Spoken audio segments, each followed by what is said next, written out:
Okay, maybe we'll get started here. So welcome everyone. Hello, thank you so much for joining us this evening. It looks like we'll be a smaller group, but I think that's good as we hope to engage everyone in a little bit of conversation over the course of the session tonight. So before we get started, I'm going to share my slides.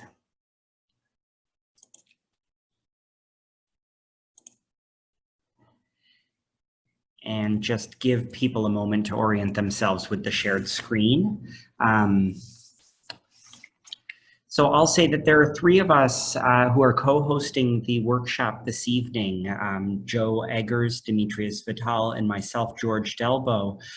Demetrius and I will introduce ourselves in just a moment, but if you have any issues during the course of the meeting tonight, feel free just to reach out to any of us in the chat, and we should be able to take care of that.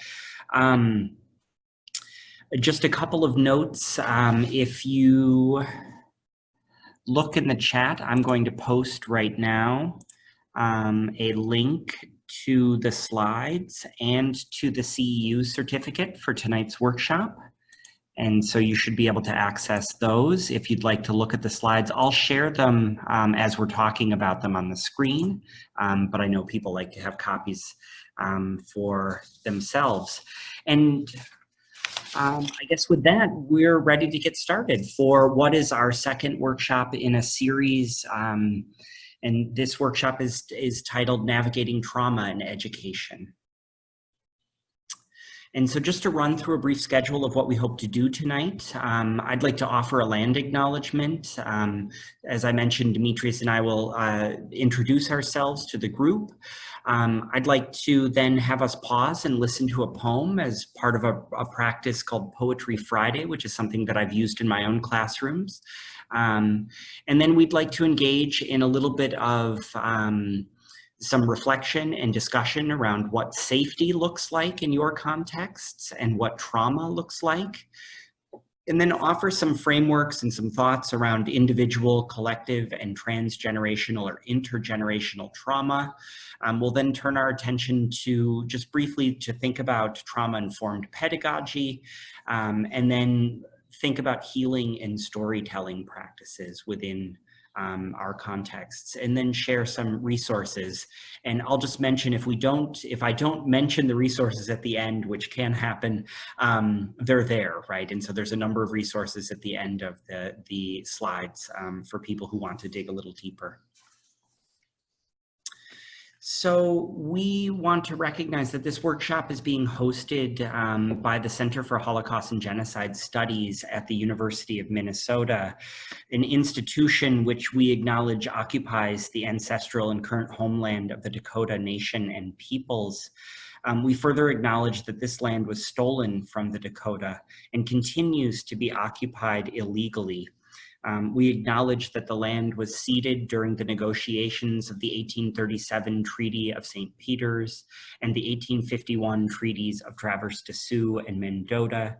These treaties were subsequently abrogated by the US government following the 1862 US-Dakota War and the forced expulsion of the Dakota from the state of Minnesota.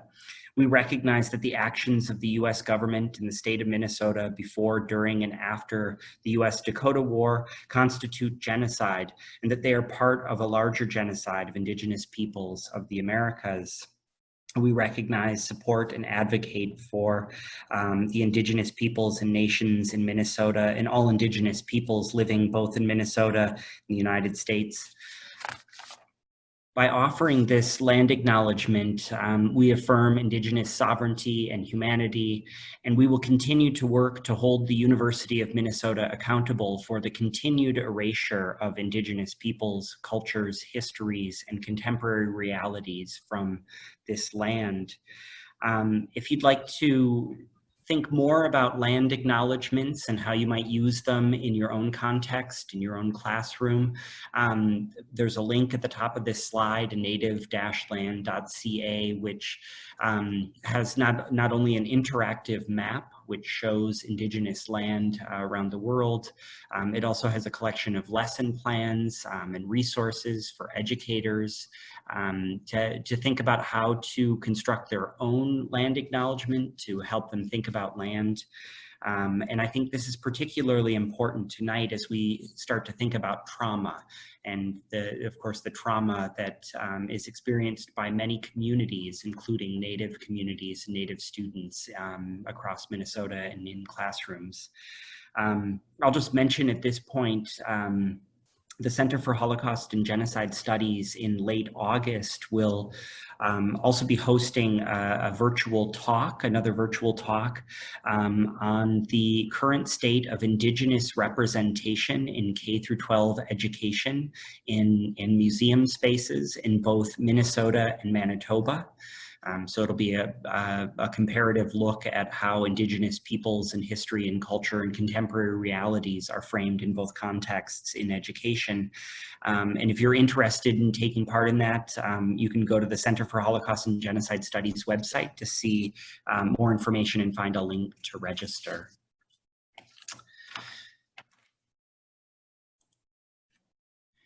And so just to offer some introductions, again, I think I know most people who are joining us, but for those I don't, my name is George Delbo, and I'm the Educational Outreach Coordinator for the Center for Holocaust and Genocide Studies here at the University of Minnesota. I'm also a current PhD student in the Department of Curriculum and Instruction, and I'm particularly interested in social studies education and especially genocide, Holocaust, human rights education in K through 12 spaces, curriculum, classrooms. And before coming to the University of Minnesota, I was both a middle and high school teacher in the Twin Cities for about a decade. And so I'll try to bring some of that experience into the conversation tonight, as well as some of my research that has pushed me to think about trauma in the work that I'm doing in classrooms. And I'll turn it over to Demetrius to introduce himself. Thanks, George. It's nice to see some of you virtually, your names, see some of you that were here yesterday. I know far fewer of you, but I am really thankful for the opportunity to be here. I used to work for the Center for Holocaust and Genocide Studies, and I was also a student of the founding director, Stephen Feinstein, when I was an undergraduate at the University of Minnesota.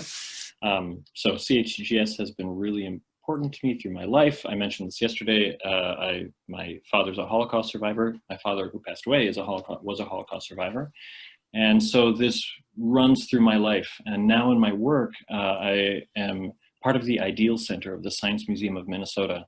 And I'm on the teaching team that facilitates professional development, specifically focused on equity issues, disrupting oppression, systemic and interpersonal. And these things tie together in my work because we are able to make the world better. And I'm not usually an optimistic person, but the ability to help people transform themselves in their workplaces in a pro-social way is one of the reasons why I'm very lucky to be able to do my work, and that connects to CHGS and making sure that we're both never forgetting and never and also doing never again. So I'll stop there. Thanks, Demetrius. All right, so as I mentioned, I'd like to share a poem. This is something that I've done in my classrooms, both here at the University of Minnesota and then also in middle and high school classes. I really like the practice of sharing a poem. Sometimes we'll talk about the poem, other times we just sit and listen to a poem. Sometimes I share the poem, sometimes students come and share a poem. And other times we listen to poets reading and reciting their own work. And so that's what I'd like to do tonight. This is from a local poet talking about his experience and certainly ties into our conversation tonight.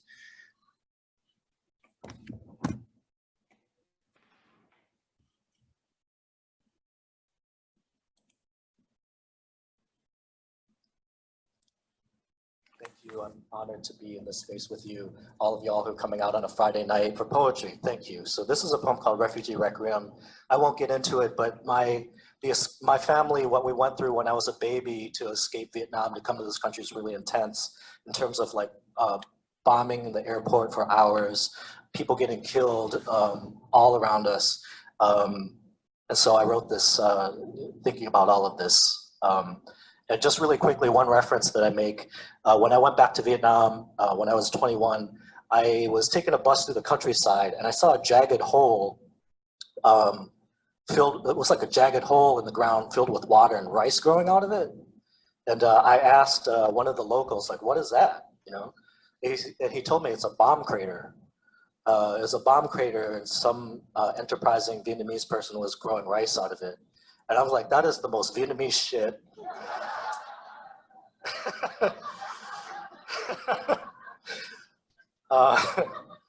Refugee Requiem. Our daughter hits me. Fist tiny toe ball socking my forearm. Since we are trying to teach her about consequence, I tell her daddy needs to go sit somewhere else without her until she can apologize and promise to stop hitting. She's already crying and she runs towards me, arms outstretched, and she wants me to hold her. My resolve gives me nowhere to go but to run away from her around the dining room table. She chases me, blubbering tears as if she were a war orphan in Vietnam and I her C5 Galaxy. That's the way it is in this country, my mom will tell me in Vietnamese. If it were you, you'd be afraid of me spanking you.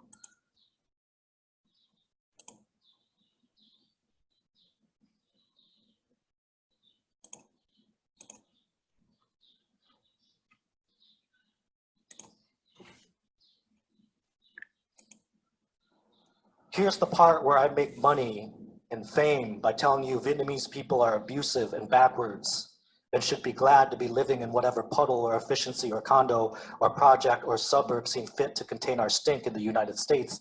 Instead, I wonder if our daughter is not as far from the war as I hope she'd be. I wonder what ghosts made of gunpowder and spilled oil and jet stream live in her tiny muscles. If oceans drown her veins so she could run at me like this to test the caliber of my resolve, the buoyancy of my memory, the times my body feels too small to do what I ask it to survive. Her heavy steps leaving bomb craters around the dining room table, jagged holes that will, through rain and time and surviving hands, become rice paddies. I pick her up. I hold her. She puts her chin on my shoulder, and through teary eyes, she sees everything behind me. Thank you all.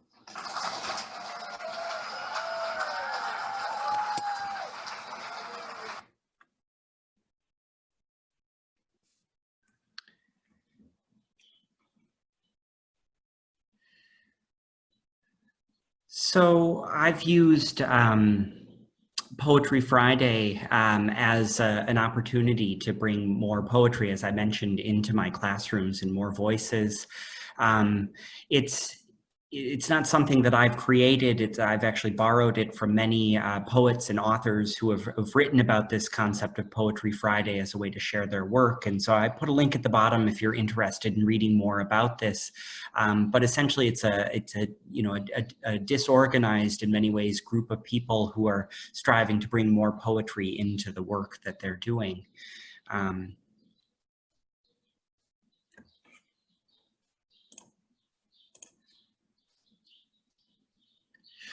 All right, so we'd like to transition into kind of an opening reflection and encourage everyone in a little bit of self-reflection. And so we offer the prompt, to think about what safety looks like. So in your context, in my context, in maybe it's a community space, a school, a classroom, curriculum, whatever context you'd like to think about, what does safety look like for you?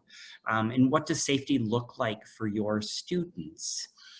And one of the things that I've been doing recently in my work is more arts-based practices. And though this is, a very simple iteration, I was thinking about this notion of safety and how difficult it might be for, even me or my students, especially, to think about safety and, what safety might look like in our classroom space. And so often I'll use a chart like this where, I'll encourage students to, reflect and, if it feels comfortable to write a written description, to write a written description.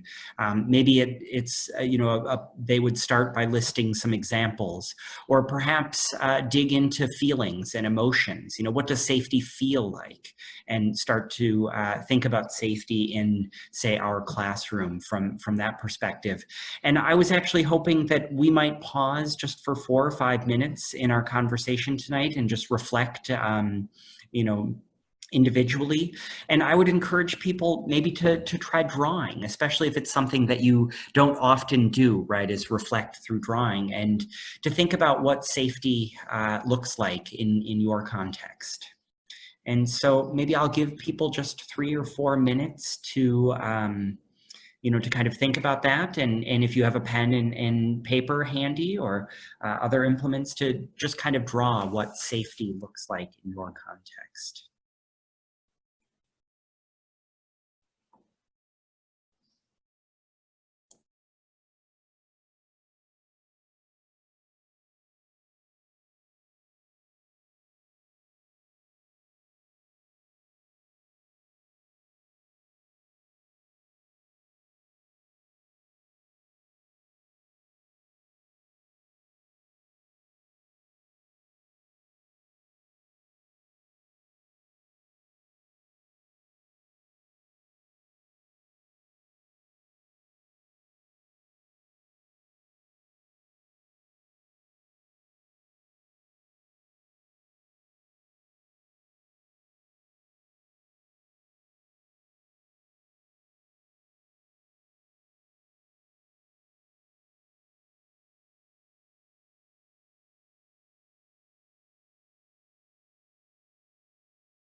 All right, maybe take just a few more seconds to organize your thoughts.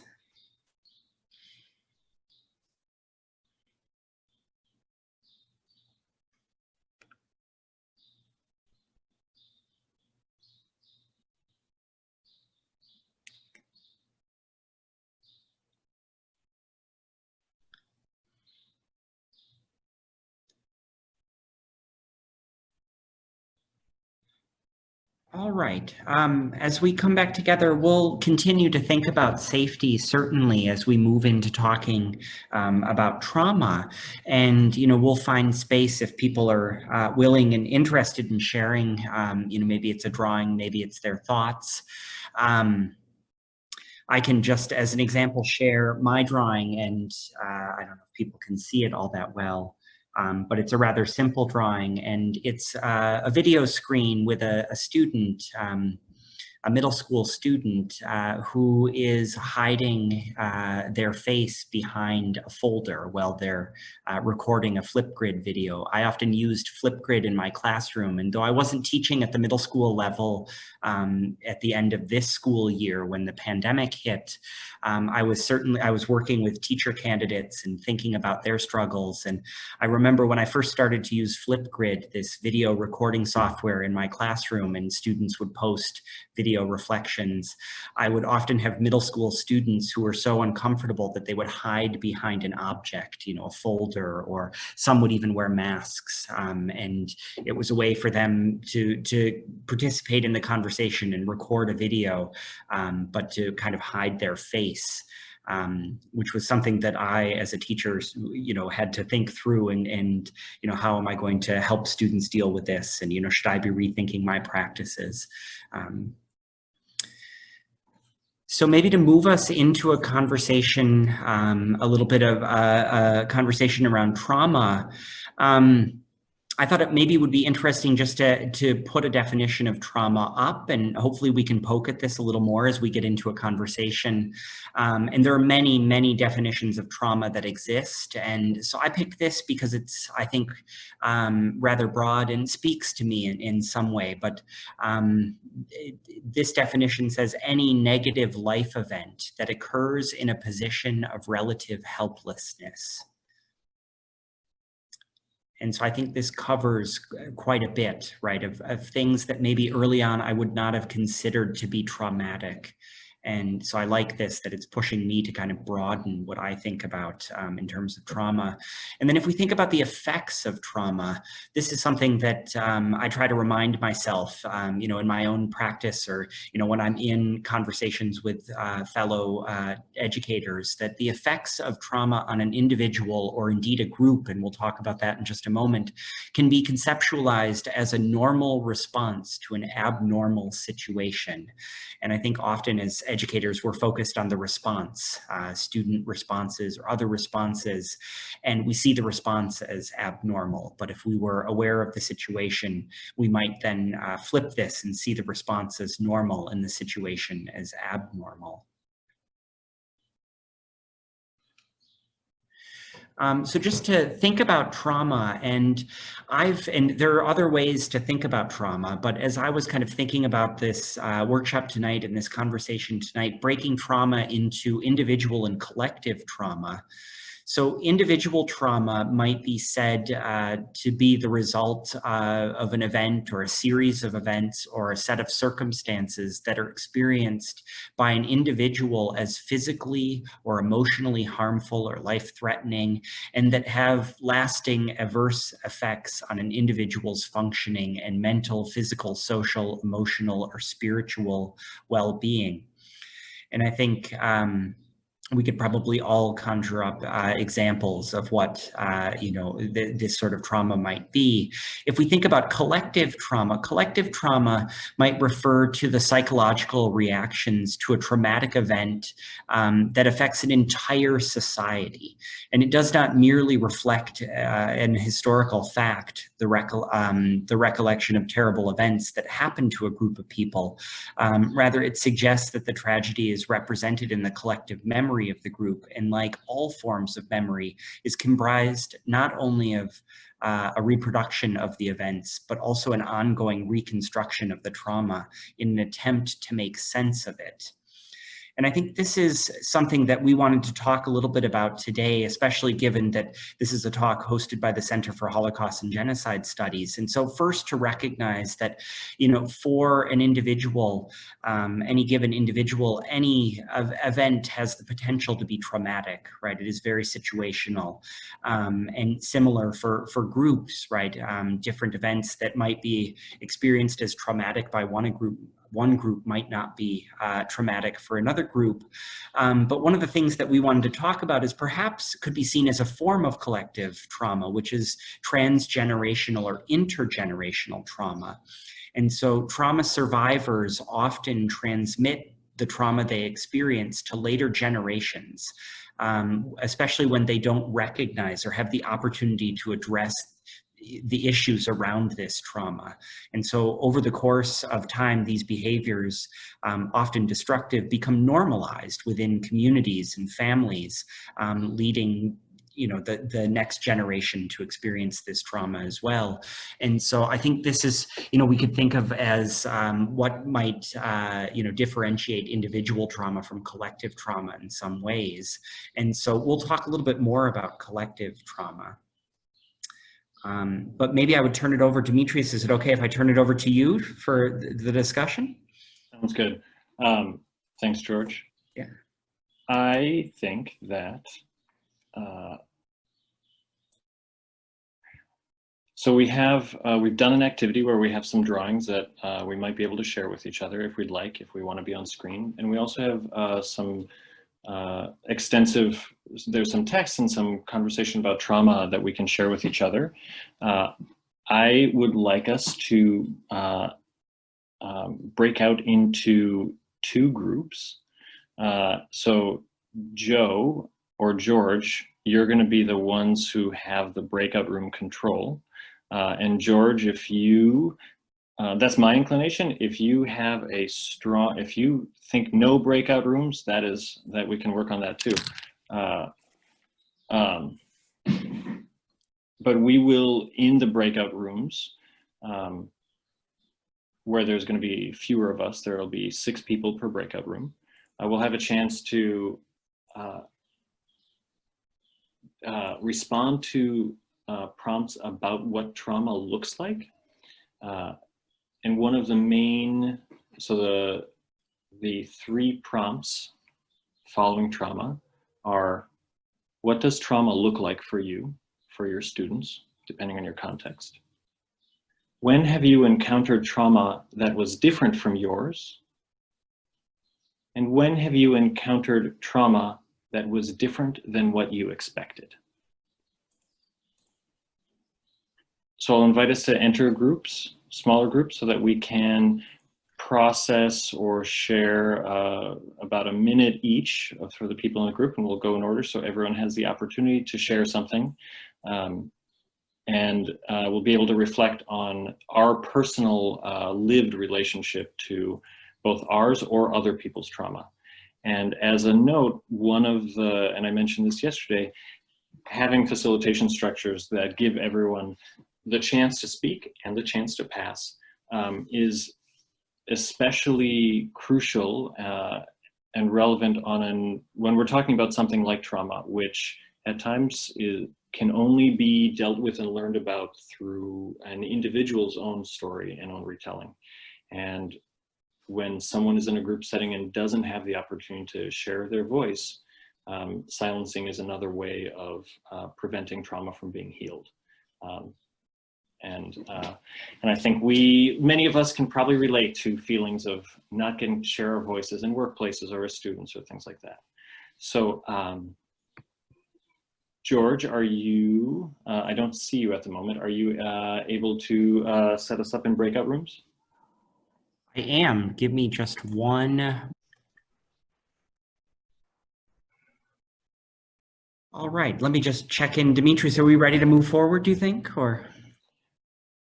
Yeah, I think I will thank the people in my breakout room, because I feel like we could just keep talking for a really long time, and I really appreciate that. And the plan is for that not to be the last discussion of the evening. So thank you all. And I'll echo that as well. All right, so maybe just to give us a little more to think about and transition into thinking just a little bit about trauma-informed pedagogy. And again, this is a huge, huge topic that would demand much more than just an hour and a half of reflection. But I thought it would be interesting to look at some definitions that were created by teachers who are taking up this work. And so certainly there are many theorists out there who've talked through what trauma-informed pedagogy looks like, or trauma-informed critical pedagogy. And so these are just three. One teacher writes, trauma-informed critical pedagogy means taking the time and care to incorporate the myriad of cultures and experiences of your students into your classroom and to create a safe space for learning and healing to occur. Another teacher writes, it means learning about trauma, acknowledging its existence and responding to it in both action and curriculum. And then the last that I'll share is trauma-informed critical pedagogy means acknowledging the role trauma has played in the lives of both students and teachers when creating curriculum. It means building educational spaces that center healing in a variety of ways, healing through the understanding of each other's cultural backgrounds and experiences, healing through the teaching of culturally relevant histories. It means using our educational spaces to interrogate systems of power that cause harm and to work towards transforming those systems. And it means centering practices of compassion and love in everything we do. And so I think, all of these, certainly each represents trauma-informed pedagogy, but I think together, right, we start to get this just great sense of what trauma-informed critical pedagogy could be. And so to think about how, some other ways to kind of think about this, often people talk about the 4 R's, right? And I think we could think about realization, recognition, response, and resist. And certainly this comes across in these definitions from teachers, and maybe not as linearly, but this idea that first teachers need to recognize, everyone needs to recognize that, come to the realization that trauma is widespread. And that people are dealing with trauma. And I think this is, where I started as a teacher, recognizing that some students are carrying trauma with them, right? And have experienced this trauma, but would not have had such an expansive definition and understanding of trauma. And so this realization that I've kind of come to through my own work, and then a recognition of the signs and symptoms of trauma. And recognizing this within not only students, but for me as a teacher, right, within myself, which I think is sometimes difficult to do. And then, a response with, curricular, classroom, and school-wide approaches, and recognizing what can be done in each of these areas, and certainly outside of education as well, breaking down spaces to understand what's possible in, different spaces and how they should connect to create a more holistic approach to responding to trauma. And then I think this notion of resisting and recognizing that certain things can be re-traumatizing for students and others. And I think also resisting deficit frames is an important aspect of this. I think we have a tendency to pathologize groups and individuals and resisting some of those deficit narratives. And so if we think about pedagogical practices that are trauma-informed, part of this trauma-informed critical pedagogy, we might think about practices that recognize humanity and diversity, practices that are grounded in caring, practices that center the needs and desires of individuals and communities, practices that allow for the negotiation of what safety means. And so thinking of our opening reflection.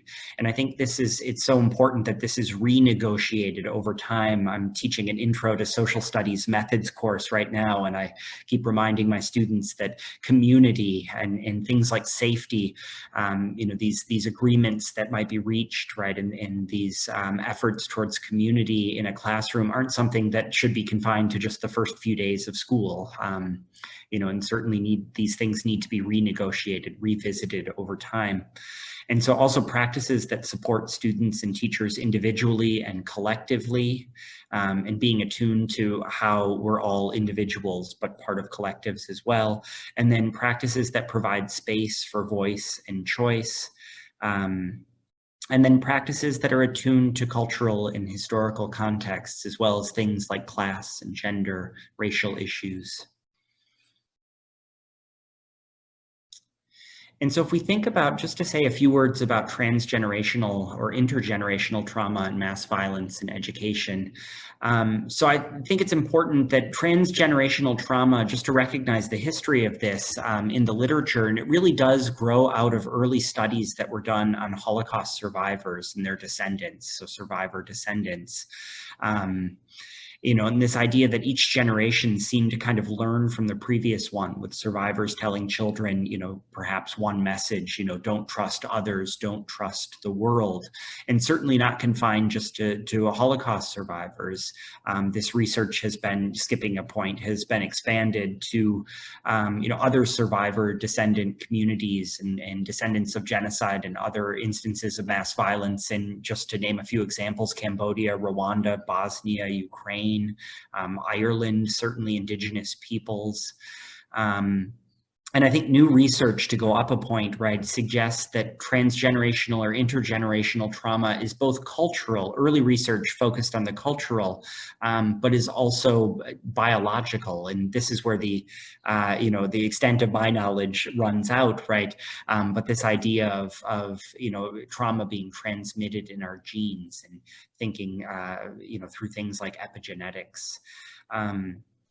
And so I think there's emerging research, certainly in the American context, on African Americans and African American communities, and recognizing, mass violence, but also structural, ongoing violence.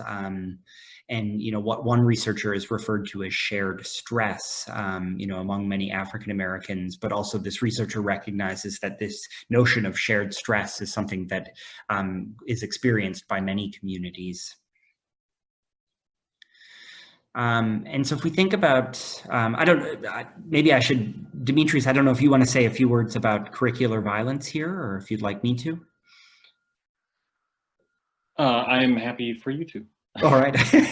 So one of the things that I've been thinking a lot about is transgenerational trauma and mass violence, and this notion of curriculum violence, and how, this curricular violence is enacted within classrooms, and certainly in my classroom as a teacher, thinking back on my own practice. And so just two quotes that come from an article that I would recommend. It's brief. It's in the most recent Teaching Tolerance from the Southern Poverty Law Center.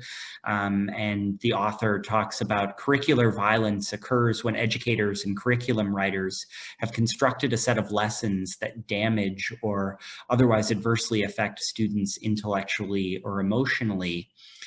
And, I'm thinking back to a school where I was a first-year teacher, and I had a colleague who, unfortunately was sharing slave narratives with students that had been collected during the Great Depression. There was a push by the WPA to collect narratives from former slaves, our former enslaved peoples. And some of the narratives are nostalgic, where people remember back, to slavery as a positive experience.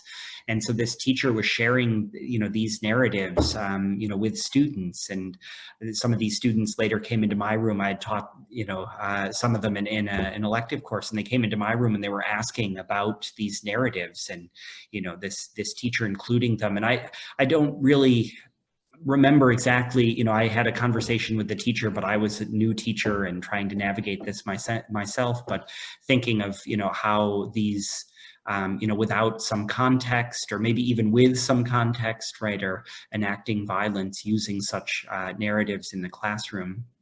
And so I've been thinking a lot about, silence and the violence that's associated with that, but also violence, as we bring certain things into the curriculum.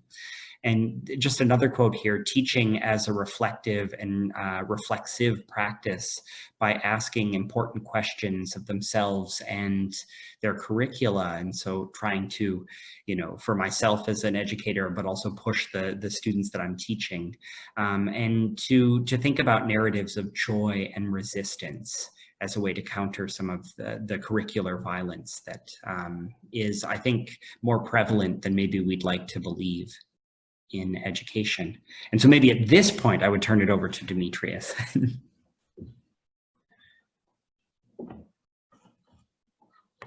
Thanks.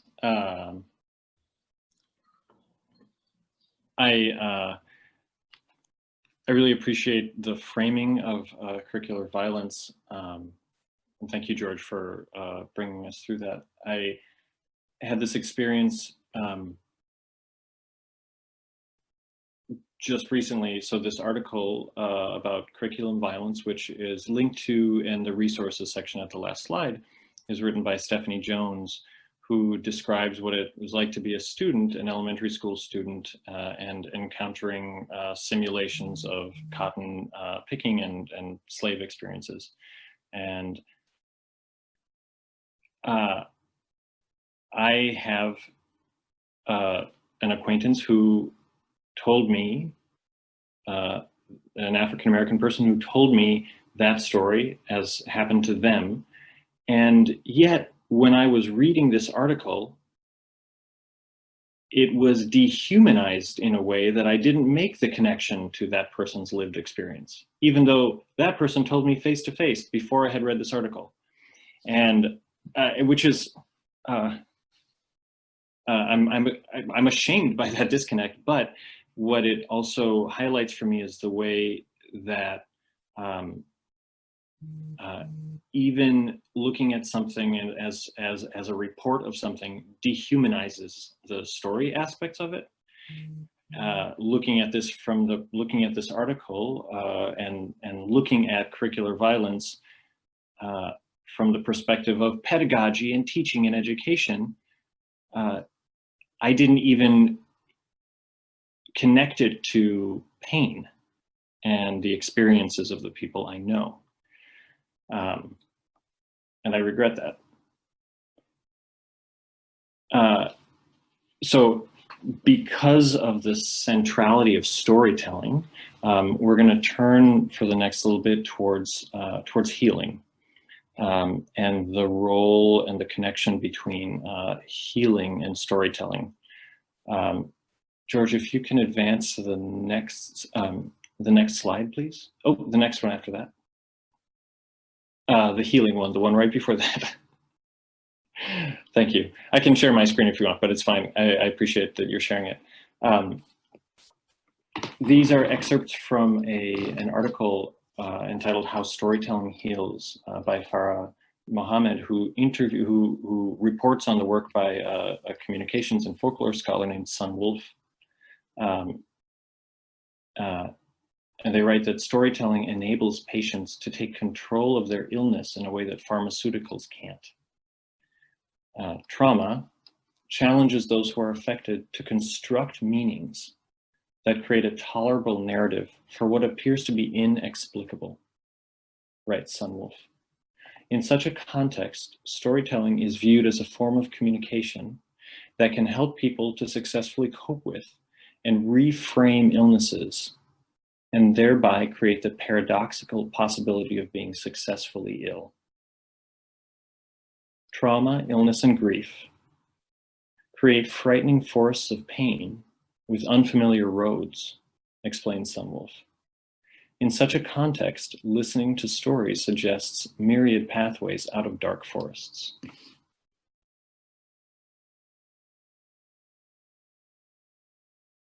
In order to get us into a discussion, George, will you please skip ahead 2 slides to where there are 2 columns of discussions? Thank you. Thinking about even my experience that I related of reading a story and not connecting it to the lived stories of the people I've talked to, I'm extremely compelled by the idea of storytelling as healing. I'm compelled also personally from my own lived experience of how important storytelling and narrative is. And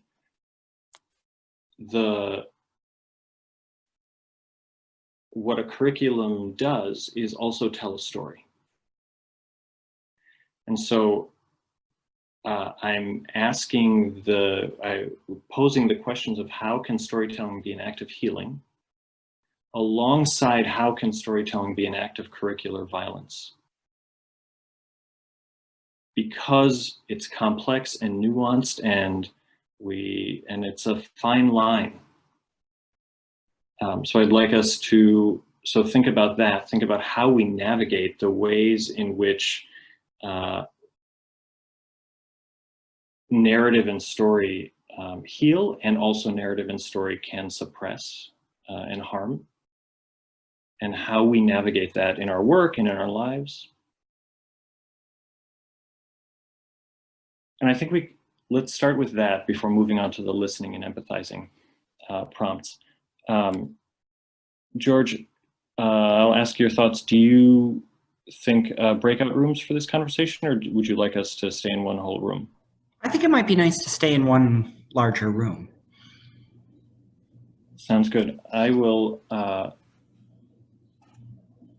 in chat, drop a list of all of us.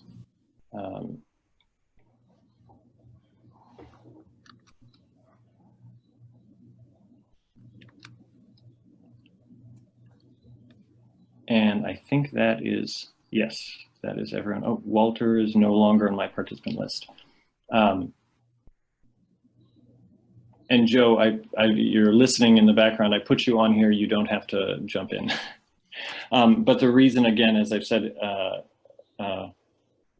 to reiterate maybe too many times, but knowing that we have a place to share our experiences in an order is a really important way to make sure everyone has the chance to share their own voice or their own comments or thoughts in chat or however.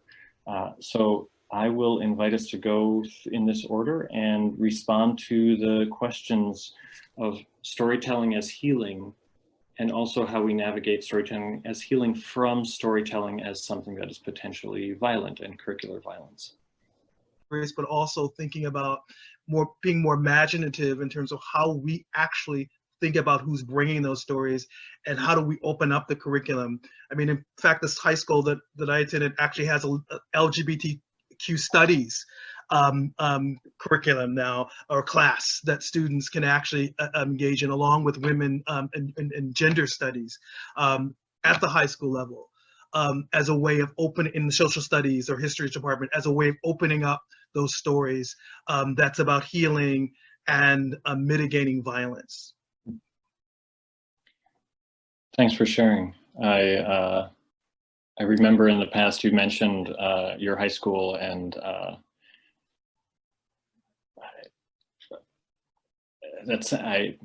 my curriculum was not like you described. In noting time, I really appreciate that everyone has shared something in this conversation. Before I pass it on to George and we can decide what is our time frame for the rest of this, I think probably negative minutes, but some of the things that stood out through the comments that I've heard are what it means to, as Earl, you pointed out too, textbooks as a voice. Relationships have been central to most of our conversations this evening.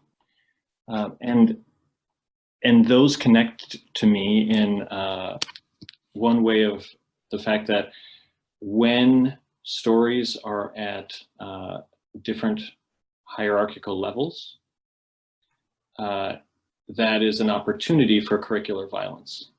If the relationship between textbook and student voice, or one student's voice but not another student's voice. So by working on relationships, and that's both affective and also technical and skill-based, in our workplaces and in our lives and classrooms, we can enact the equity that will bring people's stories and voices together, and also learn together and create that shared narrative. And I feel like, that feels like one of the most hopeful things I've said in a long time. So with that, I am going to pass it to George.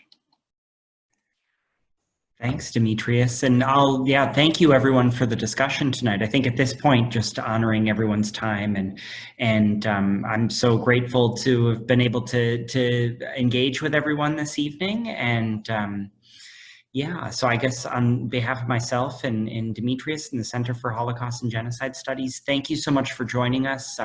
There are many things that, questions hopefully and ideas that are running through our heads. And I often end my, classes with, whatever homework assignment, sure, but also the additional assignment of go and find someone and continue this conversation, even if it has to end here tonight. Go and find someone else and keep the conversation going. And so with that, thank you so much for joining us, and we hope to see you at other events from the Center for Holocaust and Genocide Studies. Have a delightful evening. Thank you. Thank you all.